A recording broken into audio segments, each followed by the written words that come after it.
Hi, everybody. This is David Nevins for Citybiz List. And today we continue with another interview in our series on behalf of the Bridge Alliance entitled Repairing America's Broken Democracy.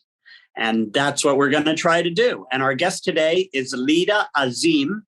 And Lida is the program manager for an organization called America Indivisible. Lida, welcome to our program. Thank you. Thank you so much for having me. Oh, it's our pleasure. And so, Lida, let's just begin with a pretty general question. Tell us a little bit about yourself and tell us about America Indivisible. Yeah, that sounds great. So my name is Lida Azim. My parents are originally from Afghanistan. They were originally forced to leave during the Soviet invasion. So a lot of my activism and my passion comes from them, their history and their journey. With that being said, I'm originally from Milpitas, California, a very small city in the Bay Area, where I took my first steps into this field, into this nonprofit sector as an outreach coordinator for a leading Muslim civil rights organization. I moved to DC, Washington, DC in 2017 for graduate school, and there's just something about this city that's kept me here since. And after I graduated in 2019, I was looking for a job just as any other graduate. And I was really looking for something to continue my passion for empowering Muslims and combating anti-Muslim bigotry. And I just happened to find this amazing opportunity to join America Indivisible as their program manager. And I haven't looked back since. That's great and very good to hear. Yes, Washington, D.C. tends to do that to folks. So America Indivisible. The only time most of us hear the word indivisible, I think, is when we recite the Pledge of Allegiance, which probably, again, most of us haven't done for a bit of time.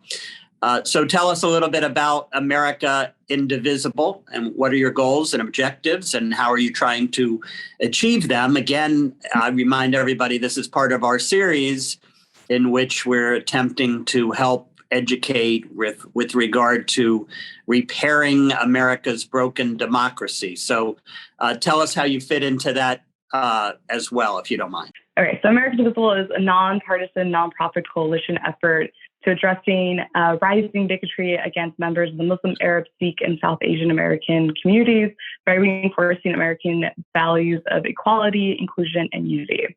So how do we do that? Data indicates that over half of Americans do not personally know a Muslim, and this lack of personal knowledge makes anti-Muslim bigotry more likely. There's similar statistics that exist for the Sikh, South Asian, and Arab American communities as well, which is why we include them in our mission. So we focus on enabling individuals, communities, states, and local leaders to more effectively engage publicly and widen the percentage of Americans who know the individuals from Muslim, Sikh, South Asian, and Arab American communities. We also build toolkits for folks in communities to better engage locally with neighbors, coworkers, and other local groups. We also reach out to governors, mayors to facilitate their engagement with local Arab, Muslim, Sikh, and South Asian American communities to ensure that they understand these communities' needs.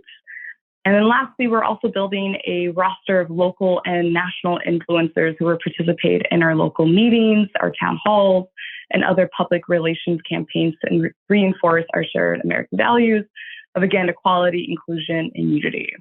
So those are some ways that we try to tackle that. Those are just like wider buckets. So Lida, let me ask you this. I mean, it certainly seems like, sadly, hate crimes, certainly they're not on the decline in this country and likely are on the rise. So give us a little bit more information in terms of what your organization is doing to affect that and bring about some change. Perhaps provide us with a little bit of specificity, if you don't mind. Give us some examples of how you're working to help the situation. So I actually looked up the definition of democracy just recently, just as a reminder. And the definition was, I don't know, it was just very interesting. You know, it's very basic in the way that it's like a system of government where folks can vote, whether that's through like direct voting or elected representatives. But I actually think like upholding democracy is much more than that. And I think a democracy should be judged by how you treat every member of society, especially those who seek protection and ask for due process when it's targeted for discrimination. And so America Indivisible is on the front lines of that. It's where folks feel comfortable expressing themselves in the most basic way, which is, in my eyes, like voting, showing up to polls, voting for a candidate that best represents them, because that's, in my eyes, what a successful democracy looks like. So something that we do, a really good example that helps with democracy is talking to people that are at the table. So we have a program called the Public Leaders for Inclusion Council. It's at its core a leadership development program that equips public servants in elected, appointed, and professional positions in local government to explore practices and policies that challenge anti-Muslim bigotry. So what we do is we send a call out. We have an application process where public leaders are able to apply. It is a 6-month long online seminar series. So these public leaders go through seminars like understanding racialized anti-Muslim bigotry, confronting law enforcement and policing challenges, building the civic health of bigotry impacted communities, like stuff like that will help them be better public leaders, and in the end, help us with democracy and making it as pure as possible. But a little bit about the program, as mentioned, it's a 6-month program. It's online. Usually we have a 2-day summit in Washington, D.C., but unfortunately due to COVID, we haven't been able to do that in the last 2 years. The program itself has been around for about 3 years. Each year we have a different cohort. So far we have had 3 cohorts, one each year starting in 2019. And right now we're building out an alumni network where that way we can like lean into them. If they have any questions, and if unfortunately there's an act of anti-Muslim bigotry, Islamophobic, anything like that, they can lean into us.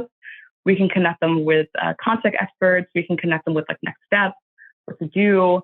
And as of right now, we have over 55 members that represent over 20 different states across the country, including Washington, D.C. So that's one program. Really quickly, I do want to add one more thing. COVID, we also had roundtables where we go into local communities, work with local grassroots organizations, and tap into their network and bring out the Muslim community for about 2 hours. The first hour is teaching them why their civic health is important, why it's important to vote, how it's crucial for them. And in the second hour, we actually invite local elected or appointed folks to come and meet their Muslim constituents. And that way, that builds that relationship. We facilitate that. And hopefully that's the first step in building, again, that relationship rather than something that's a little bit more responsive, like an act of a Islamophobic act that starts the relationship. So instead, this starts the relationship a little better foot, I guess. So Lida, I understand also your organization works with other partners to achieve its goal. Can you share with us a bit about that? Yeah, so we have a 25-member coalition group, which is kind of insane when I say it out loud because it's a lot of organizations. But that's something I actually really value about America Indivisible is that we don't try to reinvent the wheel. A lot of these organizations are working towards the same goal as we are. So we find ways to work together. For example, in 2020, we pushed out a survey to American Muslims to figure out, what policy is important to them, whether that's foreign policy, whether that is climate change or law enforcement challenges, anything like that. So we pushed out the survey with, I believe, 5 different organizations from our coalition. And there was no way we were going to be able to reach over 300 Muslims if it wasn't for this coalition. So that's an example of the work that we've done. We also collaborated on toolkits. We collaborated on trainings we've done together, like, with Shoulder to Shoulder campaign. We've gone to like West Virginia. We've gone to Kentucky. We've gone to Minnesota with them, where we've had trainings on how to be a better ally to the Muslim community. So those are a few examples. That's great, Lida. Let me ask you this. Tell our viewers how they can contact you and how they can learn more about America Indivisible. Yeah, so we would love that. We love having supporters and allies and folks that we can lean in on. So please follow us on social media. We do have a Facebook and Instagram page. Our handle is simple. It's American Indivisible. If you would like a newsletter from us, we also do have bi-monthly newsletter. You can sign up online. If you'd like to contact me, my email is lida@americaindivisible.org. That's something we can share later as well. But please reach out if you have any questions, if you'd like to collaborate. We love all of that. And that's the best way to keep in touch with us. Well, Lida, thank you so much for being our guest today, and your efforts and goal to eliminate, or at the very least reduce, the frequency of hate crimes in America is incredibly well intended, and we wish you great success with that as well. Thank you so much. Really appreciate that. Again, Lida, thank you for joining us. And to everyone else, our guest today has been Lida Azim. Lida is with America Indivisible. And this is David Nevins for Citybiz List. Again, on behalf of the Bridge Alliance and our series of attempting to repair or repairing America's broken democracy. Thank you once again for joining us.